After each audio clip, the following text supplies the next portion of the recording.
Kagigising ko nga pala dyan, kung makikita nyo napakahagard at inaantok pa talaga ako.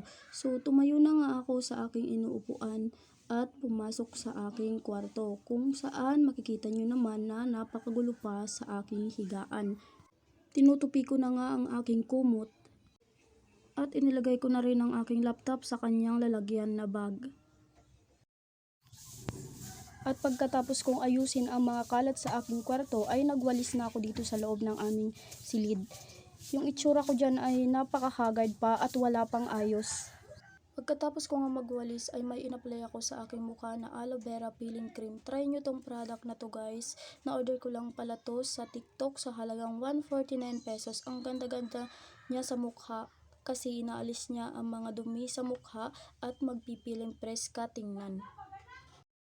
At pagkatapos kong i-apply ang aloe vera peeling cream ay kumuha na ako ng sabon at ito'y inilagay ko sa aking mukha at naghilamos upang maalis ang mga duming naiwan sa aking mukha. At eksaktong may niluto ng pansit si tita at sinamahan na rin ng maruya.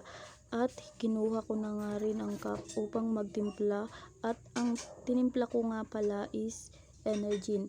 At pagkatapos ay kumain na ako. Napakasarap nga talaga ng luto ni tita. Sobrang nag-enjoy ako sa aking kinakain.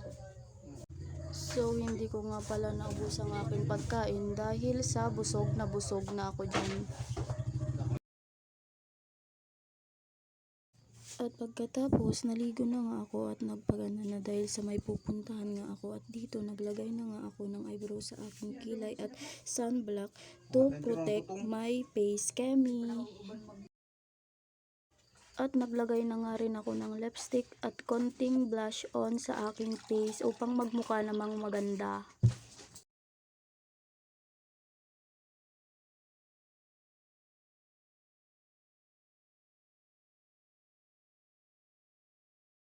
So ito na nga pala yung kinalabasan feeling fresh.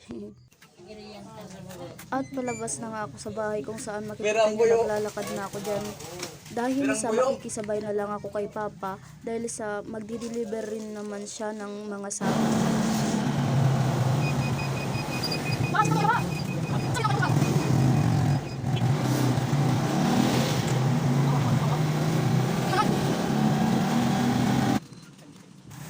At naglalakad na nga pala ako papuntang bus at nakasakay na rin kami kasama ko. So ayun guys, ay nagpador-to-door na lang kami dahil hindi naman pwede ang tricycle at hindi ko na nga masyadong na video ang dinadaanan namin dahil sa nakakatakot ang dadaanan at napakabilis ng driver.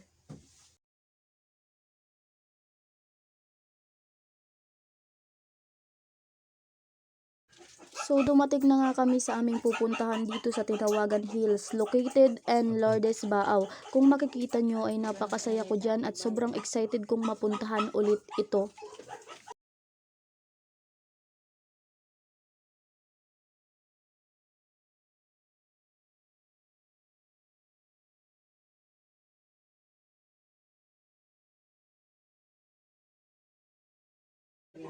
Perfect ditong puntahan guys dahil magkakaroon ka dito ng peace of mind dahil sa napakahangin, at perfect din dito ang mga couples dyan. At kung makikita ninyo dito is maraming mga tao ang nagpapasya. So yan mga pala guys yung mga kasamahan ko. Sila yung mga kasamahan ko na pumunta dito dahil hindi ko naman kaya na isa.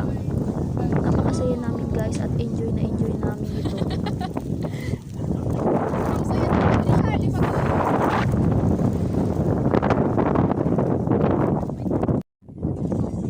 Ito naman is feeling what are you looking for?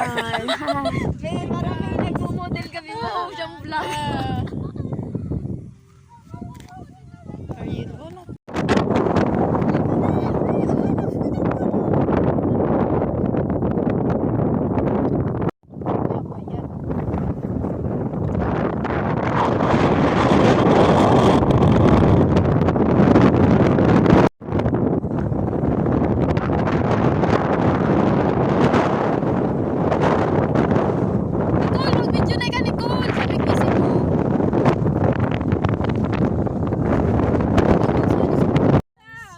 Pauwi na nga rin pala kami dyan guys. So yan lang naman yung nangyari sa buong araw ko ngayon. Thank you for watching.